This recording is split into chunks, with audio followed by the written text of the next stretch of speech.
Buenas tardes, bienvenidos al tercer Festival Hispanoamericano de La Palma. Muchas gracias por acompañarnos en esta mesa con una compañía fantástica. No voy a hacer una presentación muy extendida para aprovechar ese tiempo hablando de literatura. Si ustedes quieren más información de las personas que me acompañan, tienen los programas y, como dijo ayer un presentador con mucho tino, también tienen Google. Me acompañan Yolanda Arencibia, a mi izquierda. También está José Luis Correa, Anelio Rodríguez y Carlos Santos Gurriarán. Y vamos a hablar de no ficción, de cómo contar la realidad. Y yo quería comenzar esta ronda de participaciones con una pregunta muy genérica. La pregunta sería, Yolanda, ¿cómo es la relación de tu obra con la realidad? Buenas tardes. Encantada de volver a estar con ustedes y en este magnífico sitio. Pues, como sabrán ustedes los que están aquí, lo que he escrito es una biografía. Entonces, está absolutamente adecuada, o he intentado que esté, con todo mi respeto por el autor al que le dedico el trabajo, que es Benito Pérez Galdós, que esté solamente absolutamente ajustado a aquella realidad que vivió el escritor, que tampoco no es muy distinto de la nuestra en este momento, ¿no? Pero que es efectivamente la suya. Estaba comentando antes con José Luis Correa que efectivamente, a pesar de que escribe una obra centrada absolutamente en la realidad de este personaje, cómo vivió y cómo fue creando su obra, sin querer se adentra uno en la manera de ser, en la intimidad. ¿Te puedes quitar la mascarilla? Ay, me puedo quitar. Muchas gracias. Aprovechamos, tenemos esa... Perdón. Bueno, ay. Bueno, pues nada, sigo. Efectivamente, digo una obra, entonces, la realidad, pero te das cuenta cuando estás escribiendo esa realidad que la subjetividad del que está escribiendo, sin inventarse nada, sin meter la fantasía en esa obra que está escribiendo, puede poner mucho de sí mismo y puede además darle una perspectiva, una visión, algo personal que efectivamente podríamos decir que está inventado en este momento por el que escribe, ¿no? Pero respetando, sin embargo, toda aquella realidad en que se basa, con todo el respeto a esa realidad. No sé si quedas contento o quieres que... ¿Tú sientes, por ejemplo, cuando compones una biografía como la que has hecho de Galdós, la tentación a ficcionar? No. Bueno, vamos a ver. Intento no ficcionar en absoluto. Lo que sí, la ficción la dejo para mis pequeños comentarios que meto en, por ejemplo, un ejemplo muy concreto. Mi biografía quiere ser absolutamente fiel. Es decir, que si el autor tiene alguna laguna o tiene algo que no que se le pudiera reprochar, pero que no tiene que ser un buenismo que diga, esto es una maravilla, si no encuentras algo, pues a mí me gusta poner, bueno, don Benito, bueno. Entonces, esto es muy galdosiano, porque don Benito escribía así, cuando escribía los episodios nacionales, y estaba contando algo que no le gustaba, decía, bueno, señor, bueno. Y yo, a la vez que lo copio, me meto en esta ficción y me he dado cuenta que he logrado hacer como un tic de complicidad con lectores galdosianos que me dicen, escribes como don Benito, ya me gustaría a mí escribir como don Benito, pero sí que se han apegado a algunos de esos tics del maestro. Y finalmente, cuando uno escribe una biografía, lo hace sobre un personaje con el que se implica mucho, con el que siente una gran identificación. Sí. Y un personaje que, como todo ser humano, tiene luces y sombras, ¿verdad? La pregunta sería si esta identificación con el personaje, digamos, te genera tal simpatía que a veces no quisieras contar esas sombras. Pues vamos a ver, yo creo que ahí entra la inteligencia o la perspicacia del que escribe, porque yo no he querido quitarle ninguna sombra, entre comillas, a la persona, a la personalidad, no al narrador o al dramaturgo, que a lo mejor también, pero sobre todo a la personalidad. Entonces, es la manera de plantear el asunto. Por ejemplo, en el caso de mi biografía, don Benito, en aquel tiempo, estamos hablando del siglo XIX, era un hombre que no se casó nunca y tuvo relación con algunas mujeres. Entonces, puede que a mí no me gustara mucho cómo solucionó alguna de ellas. Y entonces, antes de empezar a contarlo, empiezo a dorar un poco la píldora para ver cómo era la cosa en el tiempo, qué pasaba. Él era así, para luego meterme en materia. Ahí yo creo que sí. Pero acabo diciéndolo que tal vez al final no se portó demasiado bien.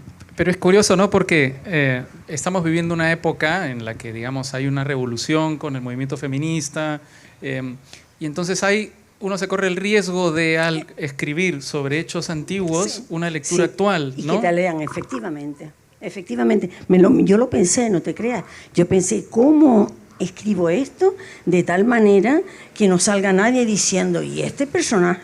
Entonces, creo que tuve que tener mucha mano izquierda. Es que son muy distintos los tiempos y lo que hoy parecería, en aquel tiempo era lo más normal, lo más normal, lo más normal. Y hoy, yo qué sé, hasta que estuvieses detrás de alguna persona mucho tiempo, a lo mejor se ve mal, pero en aquel tiempo era totalmente distinto. Pero entonces he usado de esa mano izquierda que a veces tenemos que tener los escritores. Gracias, Yolanda. José Luis, ¿cómo es tu relación, cómo es la relación de tu obra con la realidad? Sí. Buenas tardes a todos y a todas. A mí me pasa cuando me invitaron a la mesa y me dijeron, no, vamos a trabajar una mesa de no ficción. Coño, si yo soy el tío de más ficción, ¿no? Soy el más mentiroso de todos, todo es ficción. Pero después me pongo a pensar que esto de la no ficción y ahora ya se ha rizado el rizo, ¿no? Con lo de la autoficción. A mí eso no me dice demasiado, en el sentido de que como lectores todos no nos planteamos si lo ocurrido en la novela es real o no es real, si le pasó. Además, el lector al final acaba entendiendo lo que quiere. Yo he terminado de presentar una novela y llegar gente a decirme, oye, esta escena de la novela, que es la escena más inventada de todas, te dicen, oh, como se nota que es biográfico, ¿no? Y la otra que me pasó de infancia dice, ¿qué imaginación tienes, Correa? ¿Cómo te pudiste inventar todo esto? Entonces el lector entiende lo que quiere, ¿no? Entonces a mí estas cosas, hay una cosa que más me mata en la literatura y en el cine, esta historia de basado en hechos reales. Miren, perdona, incluso basado en hechos reales, amigo, eso es ficción. Porque es una versión tuya. Yo tengo novelas muy autobiográficas que mis hermanos todavía no me perdonan, porque para ellos es mentira pura. Y yo lo viví así. Entonces, hasta los hechos reales son pura ficción, porque es tu versión. Entonces, parto de esa idea, porque después, claro, yo lo que tengo es un detective. Llevo 20 y pico años con un detective de La Isleta, en Las Palmas de Gran Canaria, con el que ha vivido conmigo todos estos años y con los que, con el que me atrevo a mirar la realidad. Entonces, mi relación con la realidad es, yo lo he dicho muchas veces, ¿no? Yo, con mi editorial, Alba, he llegado a un acuerdo, porque ellos solo quieren novelas de mi detective, y yo he llegado a un acuerdo y les digo, miren, yo voy a escribir lo que quiero y meto un muerto por el camino. Y en realidad, en mis novelas, lo de menos, si alguien ha leído alguna, verá que lo de menos es el muerto y la investigación. Lo que está alrededor es lo que me interesa, ¿no? Y ahí alrededor está la realidad, digamos, las preocupaciones, las observaciones, y entonces las novelas tienen, pues ahí desde la trata de blancas, al abuso, al maltrato, a la última maté a una influencer que no sé cómo me llevará. Menos mal que vino la pandemia y no me han dado mucha caña, pero ya llegará. Claro, el mundo de las redes sociales, es decir, cada novela tiene una intrahistoria que es en ese momento lo que yo quiero contar. Y después aparece pues un cadáver y una investigación por parte de mi detective. Y entonces ocurre que pues intento plasmar más que la realidad, las dudas que a mí me genera esa realidad. Es decir, yo siempre he creído que uno escribe no sobre lo que sabe, gracias, sino no sobre lo que sabe, sino precisamente lo que quiere saber, ¿no? Quiere entender cómo es este mundo, quiere entender cómo alguien puede hacer tal cosa, ¿no? Entonces la novela mía va por ahí, va un poco sobre el bien y el mal, va un poco sobre cuestiones esenciales, sobre pasiones, sobre la envidia, sobre la rabia, sobre la venganza, sobre cuestiones puramente humanas, ¿no? Y entonces, claro, esa es la relación que tiene con la realidad. Y me ocurre, y acabo, que después contaré si quieres alguna anécdota, me ocurre que a mí no es que yo me inspire en algún hecho real para contar, es que resulta que la realidad después me devuelve un hecho que ya yo conté. En ese sentido, me ha pasado... La realidad te alcanza. Sí, me ha pasado alguna vez. Y ya te digo, en una concreta que es Mientras seamos jóvenes, yo conté una historia de una alumna de la Universidad de Las Palmas que aparecía asesinada y violada en el portal de su casa. Y todo el mundo me decía... Correa, te pasaste, ¿cómo va a ser eso? Las Palmas, de que estuviéramos en Oklahoma, ¿cómo vas a hacer eso? Y tal. Y yo lo conté así, pues iba a presentarla en la universidad y el mismo día que iba a presentarla apareció muerta una alumna palmera, una alumna de La Palma que estudiaba en la universidad, apareció muerta en el zaguán de su casa. Claro,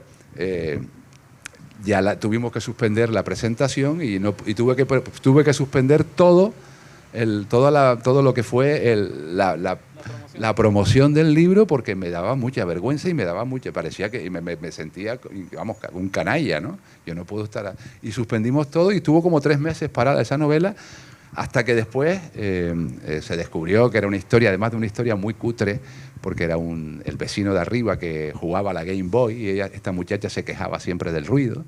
Y entonces se peleaban y no sé qué, y al final el vecino de arriba bajó con un asadón y le rompió la cabeza. Algo tan cutre como eso. Que después tengo una vuelta de tuerca porque me llevaron a la cárcel. Me llevaron a mí a la cárcel, no a la cárcel, sino me llevaron a un club de lectura que había en la cárcel. Me estoy enrollando, pero ya lo termino. Sigue. Y entonces me llevaron a un club de lectura en la cárcel, en el sur. En la cárcel que hay 2 cárceles allí, está el Salto del Negro y está la del sur de allá. Y me llevaron a la cárcel para hablar de una novela y yo, hablando con los presos, les decía, es que la realidad y la ficción, ¿qué les voy a contar yo a ustedes? Pues es que a mí me pasó esto. Y entonces resulta, y yo veía que los que me llevaban me estaban haciendo señas. Y yo, ¿qué coño les pasa esto? No. Y total, que yo les decía, no, porque además, fíjense, resulta que yo voy y cuento esta historia, y hay un tío que se carga a una alumna de la universidad. Lo que pasa es que, claro, la mató de un modo cutre y tal y cual. Total, que cuando salgo, coño, no te lo dijimos, es que el asesino estaba allí. Digo, ¿qué me estás contando, tío? El asesino estaba en primera fila allí, o en segunda fila, en el club de lectura. Y coño, ¿por qué no me dices eso? Nos teníamos que haber dicho. Porque tú veas lo que es la realidad, como que no es que tú te bases en la realidad, sino que al final resulta que te atrapa, la realidad te acaba atrapando, ¿no? Es verdad que la realidad de la ficción y la realidad real, por llamarlos de alguna manera, son distintas, ¿no? Son 2 mundos paralelos que tienen sus propias reglas, tienen sus propios funcionamientos. Pero yo no podía dejar de pensar mientras te escuchaba en algo que le escuché decir alguna vez a Leonardo Padura, que también es un gran autor cubano de novela negra, ¿verdad? Entonces, Padura decía que él tenía una gran dificultad en componer las historias de su detective, porque su detective vivía en La Habana, que es una ciudad muy segura. Entonces, en La Habana no hay crímenes, no hay asesinatos, no hay grandes asaltos, y tenía que inventarse cosas muy, muy exageradas y muy fantasiosas para que él resolviera, para que su detective resolviera esas historias. Entonces, ahí hay un ejemplo claro de cómo la realidad real condiciona la realidad de la ficción, ¿no? Porque sería inverosímil un crimen violento en una ciudad donde no se producen. ¿Te pasa lo mismo? No, claro, lo que pasa es que yo creo que... Primero, yo creo que Las Palmas es una ciudad estupenda para contar cualquier tipo de miseria y crimen, ¿no? Pero a mí yo recuerdo un escritor mexicano que me decía en una semana negra de Gijón, me decía, Canario, pero ¿cómo? Vamos a ver, ¿cómo es esto? Pero en Las Palmas hay crímenes. Digo, coño, hay que crimen. Pero allí amanece alguien colgado de un semáforo con los testículos en la boca. Coño, no, eso no. Pues entonces no hay crimen. No, perdona. Sí, o sea, no hay crimen como en México, obviamente, ¿no? Y como en muchos países de estos donde la vida no vale demasiado, ¿no? Pero sí los hay, y hay muchísimo, y hay muchísima violencia. A mí, sobre todo, yo creo que hablo sobre todo de la violencia. en todos los sentidos, ¿no? La violencia machista, la violencia, la venganza, la violencia, incluso hasta la violencia política, ¿no? Entonces, claro, condiciona, claro, Las Palmas puede parecer una ciudad que es muy tranquila, pero no, yo creo que cualquier ciudad, si tú escarbas en ella, encuentras la miseria humana, ¿no? Es decir, todas las pasiones y todas las miserias humanas, ¿no? Y entonces, a mí no me condiciona en el sentido de que todas mis novelas transcurren allí, y todas las de Ricardo Blanco y las otras, pero porque es que yo no me planteo, no tengo ninguna necesidad de traspolar mi novela a Londres o a Barcelona o a Chicago, porque además ellos ya tienen escritores, ¿no? Claro, hay escritores buenos en Londres, en Chicago y en Barcelona que ya narran la vida de esos lugares, ¿no? Yo creo que uno tiene que narrar el lugar que conoce. Y encima, además, me ahorra mucho tiempo. Es una cuestión incluso práctica. Yo no necesito investigar, no necesito documentarme por cómo es la vida de Las Palmas, de Gran Canaria en general. ¿Por qué? Porque me la pateo constantemente, porque la conozco. Y sé además dónde está la farmacia de la esquina, sé por dónde pasa el personaje constantemente. Y sé cómo la gente se mueve, sé cómo habla, ¿no? Todo ese tipo de cosas. Entonces yo no necesito investigar mucho más. Y insisto, me parece que cualquier ciudad, si tú escarbas, cualquier lugar, La Palma puede ser un sitio idílico, ¿no? Como isla, pero seguramente si tú empiezas a escarbar hay un montón de rencillas familiares, de miserias humanas, que es lo que en el fondo uno de qué habla, de las 4 o 5 cosas que nos afectan a todos, del miedo, de la muerte, de la infamia, de la venganza, de todo esto, ¿no? Muchas gracias. Anelio, la misma pregunta. ¿Cómo es la relación entre tu obra y la realidad? Bueno, pues buenas tardes a todos. Me siento muy feliz de estar acompañado de este fabuloso elenco y de todos ustedes, que son mis héroes desde que empezó el festival. Yo creo que el público de este festival es un público heroico, bueno, en fin, y ya lo dije ayer, y las instituciones, empezando por la Viceconsejería de Cultura del Gobierno de Canarias, el Cabildo, el Ayuntamiento de los Llanos de Aridanes. Esto es una cosa un poco heroica, misteriosa, y luego el equipo, todo ese equipo humano que está por aquí pululando con la fotografía, el sonido, la tecnología, todo eso, los señores de seguridad, es alucinante. Bueno, dicho todo esto, en mi obra particular la realidad está presente aunque yo no quiera, es inevitable. Es como una especie es un destino y tiene que ver con el carácter propio de quien les está hablando ahora, pero también con el carácter de la gente con la que se suele relacionar este que les habla. En La Palma, bueno, primero, Raúl, hay que distinguir, una cosa es la idea de historia y otra cosa es la idea de ficción. En la ficción hay un componente de invención. En la historia no puede haber ficción en la historia, pero no tiene por qué haber ficción. En mis 2 últimos libros publicados hay muy poco, bueno, no hay ficción, y sin embargo hay mucha historia que contar. Y también quiero distinguir, no es lo mismo, una historia que se cuenta oralmente que una historia que se cuenta por escrito. Entonces, ¿qué me ha ocurrido a mí con estos 2 libros? Uno se llama Historia Ilustrada del Mundo, que es un álbum familiar en el que hay fotografías con textos de personajes de mi propia familia. Y el otro se llama Historia de Mr. Sabas, domador de leones, y su admirable familia del circo Toti, ¿no? Y los 2 libros tienen fotografías. Entonces llega un momento que te das cuenta de que todos los componentes maravillosos y los subrayos de la narración oral, aunque yo no quisiera, van apareciendo en su versión literaria, en la escritura. Pero ya desde el momento que tú lo escribes, ya se convierte en otra cosa y pierde gran parte de la gracia. No es lo mismo la historia del domador, si yo la cuento aquí, que la puedo contar en 5 minutos, que la historia del domador contada por escrito en un libro de menos de 200 páginas, ¿no? O la historia de Cheche en 3 páginas, contada aquí oralmente en unos cuantos minutos. Bueno, ambos libros vienen de una tradición a la que pertenezco y a mucha honra, pero no solo yo, sino todos los palmeros. Es una isla en la que hay una tradición de historias orales enorme, enorme. Nos gusta mucho contar historias familiares de gente de aquí, de cosas que conocemos, que han hecho, algunos luctuosos, otros totalmente cómicos, ¿no? Y los estamos continuamente versionando, si se puede decir así, oralmente. Después de comer, mientras te fumas el puro hablando con un amigo, cuando vas de paseo, en fin. Eso es un deporte, bueno, es más que un deporte, es una pasión vital que es real, que está aquí en La Palma.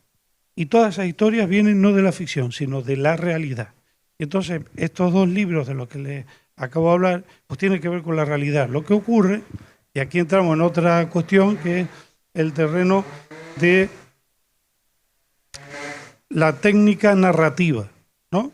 Son historias reales, pero tú las vas pasando mediante una técnica narrativa, vas pasando al lenguaje escrito. Repito, pierde mucho de su gracia, muchísimo. Pero bueno, por otro lado, gana en otro tipo de cuestiones y te permite también un cierto margen de libertad a la hora de describir algo o de recrearte en algo, ¿no? Entonces, mi dependencia como escritor de la realidad en estos 2 libros concretos es total. Por influencia vital, porque he nacido aquí en La Palma y vivo en La Palma, y he influido, como les digo, muchísimo en mí como escritor, pero esto no quiere decir que todo lo que yo escriba pues tenga un componente de realidad. Pero sí, permíteme, Tola, que diga que es que a mí me encanta la realidad, o sea, como materia para, digamos, para luego sentarte a escribir. Adoro la realidad. Es mucho más apasionante, más divertida, más interesante, más inverosímil incluso que la fantasía. Ahí está todo. Todo. Todo lo que es real se puede convertir en materia de un libro maravilloso, pero no todo lo fantástico puede constituirse luego en un libro maravilloso. Me paro. Te quiero hacer dos preguntas a partir de lo que has dicho. Cuando Stuart Gilbert explica el Ulises de James Joyce, dice que uno de los componentes fundamentales de la tradición de la que abreva Joyce para escribir el Ulises es justamente la tradición oral, porque por Irlanda pasan los vikingos que cuentan sus gestas, pasan judíos, hay una gran tradición oral también en Irlanda que de alguna manera termina influyendo al Ulises de Joyce. Entonces la pregunta sería, haciendo un paralelo entre lo que tú has dicho y esta explicación de Gilbert, si tú crees que la condición de escritor insular tiene que ver con tu apasionamiento con la realidad. Pues yo creo que sí. Yo creo que sí. Está claro, está clarísimo. Yo creo que hay otra cosa propia de las islas. Hay un componente lírico también muy, muy fuerte. En todas las islas a la gente le gusta mucho contar historias que se convierten rápidamente en mitos. Que eso no tenemos que remontarnos a los griegos. Tú vete a cualquier isla hoy, en cualquier lugar del mundo, y verás que tienen sus propios mitos de andar por casa extraordinarios y que dan para mucho, ¿no? Pero también en las islas nos gusta mucho cantar. Y ahí tiene que haber una relación remota que viene de muy lejos, ¿no? Lo de cantar y lo de contar. Porque en las islas, ya lo has dicho, son lugares de paso. Viene gente de otros espacios, de otros ámbitos, y llegan a una isla como por ejemplo La Palma, se aclimatan. El tempo en la isla es diferente, como es el tempo en la península. Los minutos avanzan de manera diferente. Y por increíble que parezca, cunde más el tiempo cronológico en las islas que en un sitio grande. Y yo creo que tiene que ver con el espacio, con la posibilidad de moverte para ir de un sitio a otro. Por ejemplo, Carlos, que vive en Madrid, pero que él es madrileño de adopción, ¿no? Pero él va cada rato a su Almería del alma, y tú sabes la maravilla que es eso, que tú digas, me voy a Almería, coges el coche y te vas en tu coche a Almería, pum, pum, pum, pum. O me voy a, yo qué sé, a Barcelona, donde sea. Nosotros no podemos. Y ahora, ¿qué te voy a contar ahora con esto del COVID? Estamos condicionados por el transporte de los barcos, los aviones y todo eso. Es un coñazo, pero influye mucho en tu visión del mundo. Y aprendes, viviendo en una isla, y sobre todo si en una isla menor, aprendes a relativizar las cosas. Te das cuenta de que somos frágiles. Estamos perdidos en el medio de ninguna parte y nos morimos todos. Y hay muchas cosas, la gente se rompe los cuernos por cosas que realmente no tienen importancia. Todo eso luego influye y hace que esos relatos orales de los que te hablo, y hasta la manera de cantar de la que te hablo, aparece un componente también muy insular, que es el escepticismo y esa manera de relativizar las cosas, y el humor, la ironía. Hay humor. Y por eso don Benito Pérez Galdós, que era un escritor realista, tenía muchísima socarronería, porque era isleño. Eso ya lo sabe. Sabes que Yolanda es bisnieta, yo estoy convencido que es bisnieta de don Benito Pérez Galdós. Muy bien. Carlos, la relación de tu obra con la realidad es la más directa, tratándose de una obra periodística, ¿verdad? ¿Por qué no nos describes un poco cómo sientes tú eso? Yo es que me he dado cuenta hace tiempo que yo solo soy periodista porque solo sirvo para ser periodista. Entonces, desde hace 40 años vivo de contar, creía yo, de contar la realidad, ¿no? Luego me he dado cuenta de que no, de que los biógrafos quieren contar la realidad, los escritores de novela negra lo que quieren contar es la realidad, los escritores que se mueven en las inmediaciones del realismo fantástico latino, que es donde se mueve aquí este isleño, que lo que quieren es contar la realidad. Todos queremos contar la realidad. Yo, si acaso, querré contar la actualidad, que es de lo que me da de comer desde hace un tiempo. Pero es que esto de la realidad es muy relativo. Como las distancias, Anelio, todo es muy relativo. Si vives en Madrid, Almería te parece que está al lado, son solo 5 horas de coche. Si vives en La Palma, te dices, oh, tenemos que ir hasta El Paso. Dios mío, de Santa Cruz de La Palma hasta El Paso, tenemos que echar el día, ¿no? Esto es muy relativo, pero lo más relativo de todo es la realidad. Os lo voy a contar dando un pequeño rodeo. Yo, en los años 80, hubo un momento en el que una juventud progresista entendió los toros como un elemento cultural progresista, al que se le quiso quitar la caspa del franquismo. Estoy hablando de hace muchos años, ¿eh? Ahora yo pienso, como casi todo el mundo, que es algo indefendible. Y yo, por mi mala cabeza, por un tiempo pasé de ser el responsable de la sección de Parlamento del diario 16 al responsable de la sección de toros del diario 16, que era una sección que tenía muchos lectores y el día que salía el suplemento aumentaba la tirada una barbaridad. El director era Pedro J. Ramírez. Entonces me castigó, me quitó el Parlamento durante un tiempo para que fuera el jefe de la sección de toros.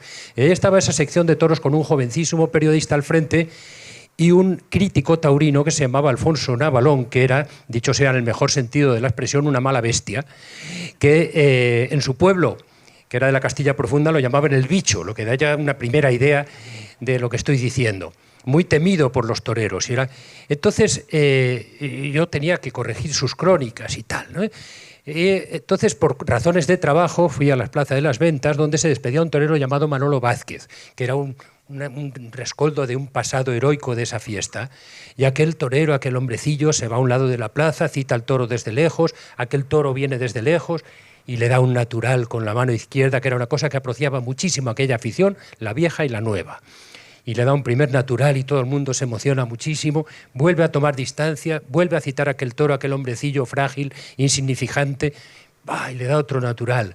Por tercera vez cita a aquel toro, y aquel toro vuelve a venir al trote ligero, y aquel hombre mayor, tal, le da otro natural, y aquella plaza todo el mundo se abrazaba, todo el mundo lloraba, porque Manolo Vázquez se había despedido con 3 naturales que, como decían, los valían por una feria y casi por una carrera. Total, que nos vamos a la redacción todos muy emocionados. Debo decir las cosas raras de la vida, que entre los colaboradores de aquel, es decir, yo era jefe de Federico Jiménez Los Santos, Dios me perdone, y de Amorós, de Andrés Amorós, que era también uno de los que escribían en aquel suplemento. Y llegamos a la redacción, corrijo laboriosamente la crónica de Navalón, que, como es lógico, se titulaba 3 naturales. Cogemos la crónica, la mandamos a talleres y existía entonces la costumbre, había un invento muy reciente que era el vídeo. Y con aquel invento reciente que era el vídeo, nacen las llamadas tertulias taurinas con vídeo. Quiere decir que en un salón de un hotel la gente pagaba por entrar allí, hablar de toros y ver en vídeo lo que habían visto 2 horas antes. Pero en vídeo. Total, y me dice en Navalón que vaya, es la única vez en mi vida que he ido a una tertulia de aquel tipo. Pero fui a ver qué pasaba. Y entonces en un hotel de Madrid ponen el vídeo y llega Alfonso Navalón, era el que hablaba a medida que volvían a ver lo que ya habían visto. Yo sabía perfectamente lo que íbamos a ver porque lo había leído en la crónica y porque además yo estaba en aquella plaza con 23.000 personas que habíamos visto todos lo mismo. Y Alfonso Navalón empieza a decir, no, porque ahora viene, no, pero esto porque cuando venga, porque yo sabía lo que estábamos esperando que iban a venir, que eran aquellos 3 naturales. Y llegó el momento de los 3 naturales, en el vídeo. Carajo, aquello fueron 3 trapazos infames, con la muleta enganchada. Aquello no era lo que habíamos visto en la plaza, lo que dio aquel jodido vídeo era completamente distinto a la realidad. O sea, aquellas 23.000 personas, ¿estábamos equivocadas o estaba equivocado el vídeo? O sea, no, yo creo que estaba equivocado el vídeo. Creo que es imposible que se equivoquen 23.000 personas compartiendo una emoción. Estaba equivocado el vídeo. Es decir, allí ocurrió la que la gente creyó que estaba viendo. Se cuenta de García Márquez que en sus comienzos de periodista lo mandaron a cubrir una información en un sitio donde había habido no sé qué enorme desgracia y unos enfrentamientos con la policía entre gente muy desgraciada. Y entonces él en la crónica contó, se cuenta, probablemente lo contó él y probablemente sea una realidad relativa o una ficción muy real, que él contó entonces que había visto cómo se llevaban los camiones llenos de cadáveres. Nadie más vio aquellos camiones de cadáveres y él dijo, sí, pero yo lo vi en la mirada de la gente. ¿Eran verdad los camiones de cadáveres o no?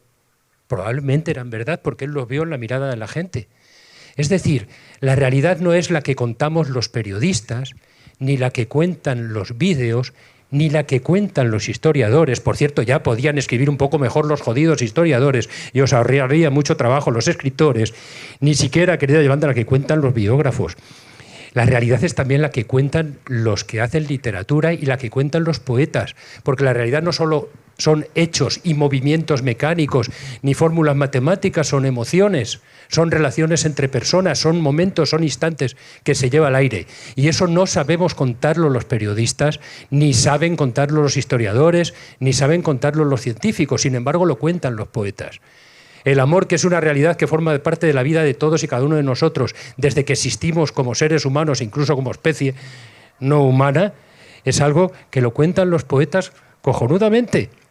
No lo cuentan los especialistas, no lo cuentan los médicos, lo cuentan los poetas. Y además los cuentan con las mismas palabras, esas frases de amor que se repiten tanto y que no son nunca las mismas, porque un alma anima a cada una. Entonces, yo que creía que me dedicaba a contar la realidad, he descubierto hace tiempo que quienes cuentan la realidad son ellos y lo cuentan muchísimo mejor que yo, como jamás sabremos contarla los que cobramos el sueldo por creer que la contamos. Me encanta lo que has dicho porque la sensación que me queda es que la tecnología ha arruinado la realidad. Los goles ya no son tan gloriosos, los partidos de fútbol son mucho más lentos, las corridas de toros son mucho más sosas, Por culpa de la tecnología. Y lo que dice sobre la realidad también me parece muy interesante, me parece en realidad fascinante, porque yo creo que ahí está esta transformación que ha sufrido en los últimos, qué sé yo, años, en los últimos 40 años el periodismo, que ha pasado del periodismo que quiere responder estas preguntas tradicionales, quién, cómo, cuándo, dónde, al periodismo que quiere ir más allá, ¿no? Este periodismo, por ejemplo, que quiere responder a preguntas por qué lo hizo, qué sentía cuando lo hizo, ¿no? Que son preguntas que responden a verdades más profundas, ¿no? Verdades más universales y verdades que no cambian en el tiempo, ¿no? Lo que pasa es que ahora todos los seres humanos tenemos un móvil en el bolsillo en el cual estamos analizando enormemente, entendiéndolo todo rápidamente y contándolo en un tuit y contándolo con una foto, con un selfie. Yo también, es decir... Es horrible porque... Al final nos hemos convertido todos en especialistas en analizar. Al final estamos en lo que aquí llamamos el cuñadismo, ¿no? Pero lo todos que te digo sabemos muchísimo de todo. Lo que te digo es que es horrible porque la gente ya no viaja para conocer el sitio, sino para fotografiarse en el sitio. Bueno, eso sería objeto de otro debate. Sí. Es tremendo. Anelio quería decir algo. Pero disculpa, sí. Solo un segundo. Yo creo que Dale. el oficio, el honrado oficio de quienes queremos contar el qué, el cómo, el cuándo y el por qué, aunque sea muy relativo, porque alguien que entre aquí verá una especie de baile de máscara sin música, otro verá a unas personas hablando y otro a otras personas escuchando, uno podrá ver a unas personas aburridas y otro a otras personas entretenidas, y todos tendrán razón.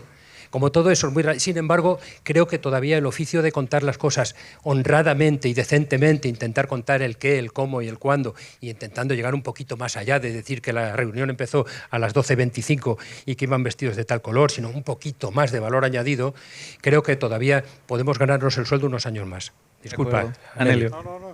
Que yo iba a decir, a propósito de lo que estaba exponiendo tan brillantemente, con tanta gracia, el maestro Carlos Santos, hay una frase de Dr. O, el novelista norteamericano, que dice, los historiadores cuentan hechos, los novelistas cuentan la verdad. Y ahí está perfectamente resumido. Pero quería decir, Carlos, que a mí me encanta el género periodístico, me encanta. Ahí hay un filón narrativo. Y yo creo que los periodistas son grandes narradores. Tienen que ser los buenos periodistas, como en todo. Igual que hay buenos carpinteros, malos carpinteros, pues también hay buenos periodistas, malos periodistas. Los buenos periodistas son unos narradores, que son buenos, son unos narradores fabulosos, porque es un arte contar una historia con pocas palabras, ¿no? Y todavía es un arte contar algo real, y como tú dices, hay tal variedad, hay tantas facetas ahí, es que es escurridiza, la realidad es escurridiza. Y atraparla y contarla es un arte. Yo admiro mucho a los buenos periodistas, Carlos. Pero eso es porque él es galdosiano. Yo creo que de los que estamos aquí somos mayoría absoluta los galdosianos. Yo amo a Galdós desde mucho antes de que se abrieran debates sobre Galdós, pero porque es un gran cronista. Jamás lo voy a enjuiciar de otra manera. Y a mí el género que me gusta es la crónica. Es el que me gusta y el que admiro es la crónica. Así que eso sí que es contar honradamente lo que pasa. Y ahí es donde más nos parecemos a los escritores, al ir pasando, insisto, honradamente nuestro espejo por el camino, ¿no? De acuerdo. Quería aprovechar estos 10 minutos que nos quedan, que el tiempo ha pasado volando, la verdad, para que nos cuenten cómo es su método de construcción de su obra, es decir, cómo se enfrentan con la realidad o no para producir lo que ustedes producen. Yolanda, por favor. Pues yo confieso que tuve que plantearme un método, porque una biografía de un señor que ha escrito durante 70 años y que ha escrito tanto, y que yo quería trabar vida y obra de una manera que fuese asequible, seguible, comprensible, y que no fuera una lectura para galdosianos, para filólogos, para historiadores, sino yo me propuse que fuese una biografía que atrajese a lectores nuevos o a personas distintas, a personas que a lo mejor no se habían planteado leer nunca Galdós, y de repente tropiezan con aquello y hay un punto de inflexión, que eso fue lo que me propuse. Entonces necesité un método. Y tengo que decir además que a lo mejor no lo debía decir porque van a empezar, pero yo empecé a hacer año por año un archivo. Desde el año 1843 hasta el año 1920 tenía un archivo en mi ordenador así, 1843, 1844, bueno, estoy exagerando, porque los años de la infancia no son tan importantes, pero cuando ya llegamos al 60, al 62, tengo el 63 y el 64 y el 65 y el 66, porque todo ese material yo tenía que ordenarlo de alguna manera, y lo ordené primero así, como encasilladito. Luego cogí una década, y luego encasillé esa década, y luego fui trabando la vida, y tuve que ver que, como eso, estoy acordándome de Dios, quizá al principio pensó que aquello estaba bien hecho. Es decir, pensé que tenía que haberlo hecho así, porque para llegar a un final lógico de una persona que ha llevado una obra literaria que empezó escribiendo, entrando en el periodismo, porque lo que le interesaba era esa realidad, y luego ir viendo esa realidad desde el punto de vista que él le interesaba, y entonces se metió en la novela, y luego vio que eso le pareció que tenía que ensayar cosas nuevas, y entró en el teatro. Acabó con el periodismo y con la vuelta y con los temas como había empezado al principio, es decir, acabó viendo que todo tiene un camino que converge cuando tienes una mente clara. A veces a mí me asombraba pensando, pero si este señor parece que desde que tenía 20 años sabía lo que iba a escribir cuando tenía 60.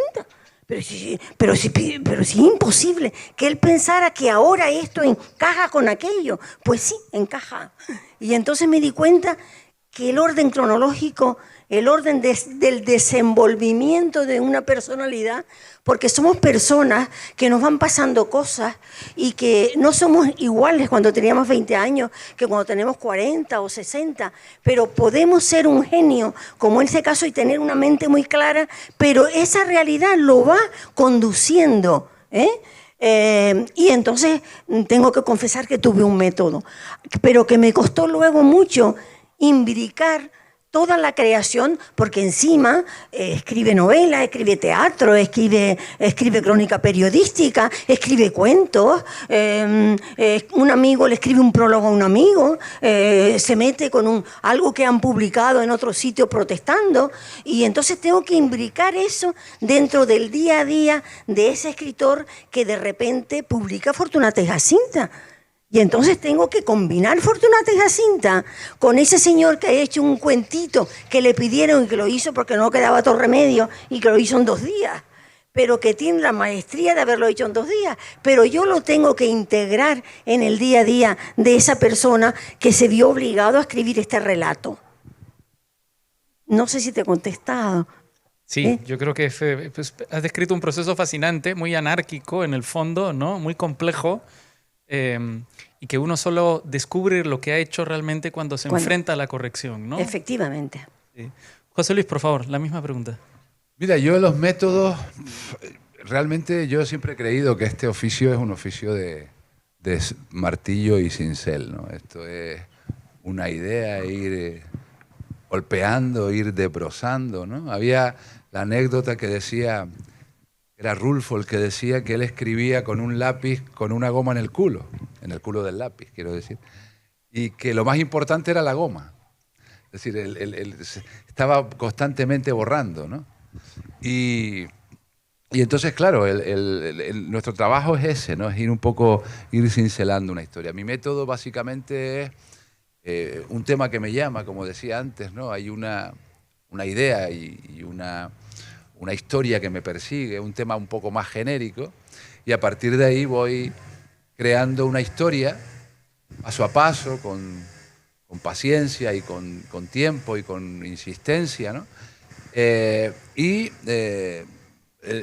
Lo voy leyendo. Yo no soy capaz de escribir toda la novela y luego revisarla, ¿no? Yo la releo y vuelvo a releerla. Yo si no tengo Si no me quedo contento con un párrafo, no puedo seguir al siguiente. Entonces tengo que volver a darle vueltas a eso. Lo leo en alto, se lo leo a mi mujer, veo cómo suena, porque leerlo en alto significa darle música, darle entonación, ¿no?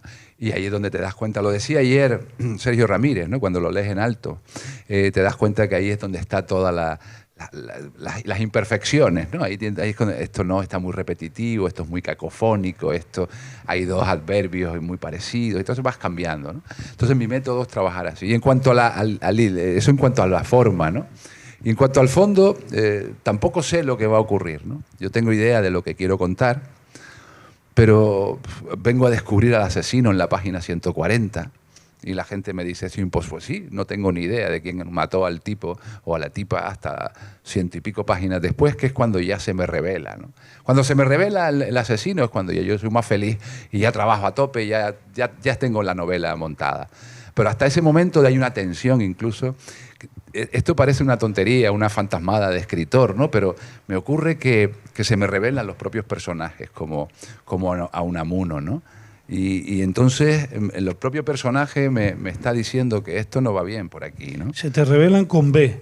No, claro, con B. claro, con B. Se me revelan y se me encabronan con... No, es que esto no puede ir por aquí. Y hoy lo decía en la radio, me pasa una cosa muy curiosa a veces, que cuando estoy muy contento, cuando estoy muy complacido de lo que estoy escribiendo, me mosqueo. Sí, me parece que si me está gustando cómo va la cosa, es que no, esto no puede ser verdad. Yo quiero algo que me violente, ¿no? Y entonces a veces vuelvo para atrás para que esta escena la tengo que cambiar para que me duela, ¿no? Porque si no me parece demasiado autoconsentimiento, ¿no? Qué bien, te quedas... No, yo necesito algo que a mí mismo me duela, ¿no? Y entonces voy leyendo, voy cambiando, vuelvo a leer, no me termina. Entonces mi método es más bien es un método casi universitario, ¿no? El ensayo-error, ¿no? Va probando, no me termina de convencer, sigue, vuelves y tal. Y después ya, insisto, ya es el momento final, cuando llega la revelación, esta vez con V, la revelación del asesino y de la historia, entonces ya es cuando ya termino y cierro todo, pero es un juego de eso, casi una lucha constante con la propia historia, ¿no? Gracias. Anelio, por favor. Bueno, el método, que no sé, es sentarte a escribir y se pasan las horas. Y yo escribo mucho, pero escribo poco, lo voy a explicar. Dedico mucho tiempo a escribir, pero produzco poco. O sea, en un día yo soy incapaz de escribir varias páginas. Incapaz. Y en alguna ocasión he dicho, y acabo porque se nos va el tiempo, ya estaba... claro, tenemos que acabar porque ahora viene otro acto. Yo siempre digo que a veces me veo como un artesano, como un orfebre. Tú hablabas del martillo del cincel, yo un martillito chiquitito y un cincelito pequeñito, ahí, y hablabas que no estabas contento, no pasabas un párrafo mientras no acabara el que estaba escribiendo. A mí me ocurre lo mismo con las frases, con cada oración, y es muy lento. Y es un parto lento y es gozoso y al mismo tiempo doloroso. Y luego el método, yo no sé qué decirte sobre el método, pero es echarle horas y tomártelo con pasión. Y muchas veces sabes a dónde vas y otras veces no sabes a dónde vas. Entonces depende de cada libro, el método varía de una obra a otra. Hay libros en los que tengo un método de trabajo y en otros tengo otro. Entonces tendría que hablar de muchos métodos y no hay tiempo. Gracias. Carlos, por favor. Yo ahí también, claro, ahí se me nota el oficio. En los libros que he escrito los he hecho como si fuera un reportaje, la misma técnica del reportaje, pero a lo bestia. Es decir, he tenido que multiplicar todas las horas por miles. Es muy laborioso porque lo primero que he hecho ha sido recabar el material. Y lo he recabado en compañía de otros. Es decir, y en particular en los dos últimos libros que he escrito, que uno es de los años relativo a los años 70 y a los años 80, parte de ese material documental estaba aquí, porque yo conservo las libretas estas en las que apunto porque tengo mala memoria y esto me ha salvado. desde el año 78, desde el año de la Constitución. Entonces las conservo además. Esto es parte del material, pero yo no quería escribir libros de memoria, yo quería contar realmente lo que pasó. Entonces intenté que fuera una memoria más colectiva, y fue algo así como cuando le pides, y así lo he hecho con los dos libros, porque el siguiente era de los años 80, que era una especie de continuación del anterior, lo que ese sí lo hice, Dios me perdone, con formato novela, pensando que así iba a vender más ejemplares, iba a ganar más pasta, y me equivoqué en ese sentido. Hice una mala novela, pero una muy buena crónica de los 80 disfrazada de novela. Entonces, porque era todo el material mío es material real. Es buenísimo, el libro es buenísimo. Entonces, pero lo que hice fue eso, para evitar que fuera un libro de memorias o cosa parecida, o que fuera el típico libro del periodista que lo que quiere es demostrar que estuvo comiendo, jugando al mus con Suárez o haciendo queimadas con Fraga, pues yo quería contar otra cosa. Entonces, en los dos casos he hecho lo mismo, que he cogido entre 50 y 100 personas que no eran fuentes políticas, porque yo con las fuentes políticas me manejo desde el principio de los tiempos, pero se trataba de otra cosa. He cogido 50 personas en las que tengo confianza, como diría yo, moral. De 50 personas que tienen que ver conmigo, de mi propio entorno afectivo, intelectual, mis maestros, mis hermanos mayores, incluso en el sentido literal de la expresión, a los que les he preguntado a bocajarro qué fue lo más importante de los 80. Entonces, a partir de ahí, lo hice con muchísima gente y fui guardando, anotando cuidadosamente, y fui recogiendo todos esos. Pero a bocajarro, no, yo quiero a bocajarro, quiero realmente lo que a ti. Pero ¿cómo? ¿En lo personal o en lo colectivo? Me da igual, si lo personal es lo colectivo. Lo colectivo está hecho de lo personal de cada uno. ¿Qué fue? Pues para mí lo más importante fue el día que mataron a los abogados de Atocha. Pues para mí lo más importante fue el día que... Entonces, fui cogiendo todo ese material junto con mis propias impresiones. Una cuestión técnica, por cierto, yo últimamente, que os recomiendo vivamente a los que vivís de escribir, en el último libro ha sido fundamental. Esto es la libreta colorada, es lo que me da de comer desde hace 40 años. Pero esto es la libreta colorada, pero versión digital. O sea, yo si me siento delante del ordenador como Anelio, no se me ocurre absolutamente nada. El ordenador y yo allí sentados y no sé qué hacer, ¿no? Lo primero que se me ocurre es levantarme e ir a la nevera, como es natural, o levantarme e ir al piano que tengo allí a tocar algo de primero de Bach. Pero no se me ocurre nada. Pero cuando ando por la calle sí se me ocurre. Y ahora mismo se me ocurren cosas, oyéndoos a vosotros, y cuando salga de aquí se me siguen ocurriendo. Entonces, joder, las notas de voz estas, pero las de grabar, ¿eh? Haces de aquí, y ya grabas y se queda escrito. Se queda escrito de cualquier manera, porque esto te entiende de cualquier manera. Pero eso que se me ocurre por la calle, cuando estoy o en una conversación, andando literalmente, el libro de los 80 lo he escrito andando por la calle de Madrid. Además, un libro está deliberadamente ambientado en esa ciudad y entonces hay mucha calle de Madrid. Y todo porque la historia al final está escrita en las paredes de los lugares donde vivimos. Y claro, y andar por la calle era muy sugerente.